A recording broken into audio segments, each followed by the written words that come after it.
নবম পে স্কেলের দাবিতে শাহবাগ থেকে ব্যারিকেড ভেঙে যমুনার সামনে অবস্থান নিয়েছিলেন সরকারি কর্মচারীরা। টিয়ার শেল, জল কামান আর রাবার বুলেট নিক্ষেপ করে ছত্রভঙ্গের চেষ্টা করছে নিরাপত্তা বাহিনী।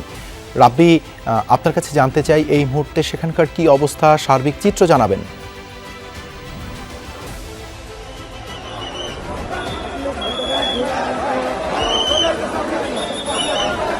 একবার ছত্রভঙ্গ করেছে, তারপরে আবার কিন্তু কর্মচারীরা আবার তারা জড়ো হবার চেষ্টা করেছে যমুনার সামনে।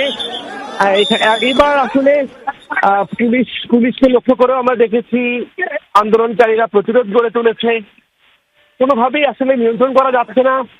এখানে সাউন্ড গ্রেনেড, টিয়ার শেল, সব ধরনের ব্যবস্থা, যত ধরনের ব্যবস্থা ছত্রভঙ্গ করার জন্য যত ধরনের ব্যবস্থা নেওয়া দরকার সব কিন্তু নেওয়া হচ্ছে। তারপরও কিন্তু নিয়ন্ত্রণ করা যাচ্ছে না। অনেকেই আসছেন আবার যমুনার সামনে অবস্থান নেবার চেষ্টা করছেন।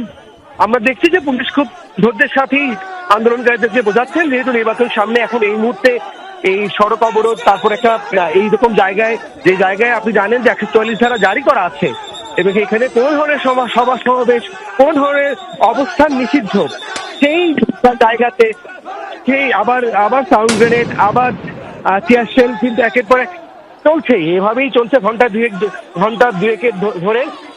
আমরা দেখছি যে পুলিশের সব ঊর্ধ্বতন কর্মকর্তারা তারা এই রায়ট কন্ট্রোলের জন্য তারা মাঠে নেমে গেছেন।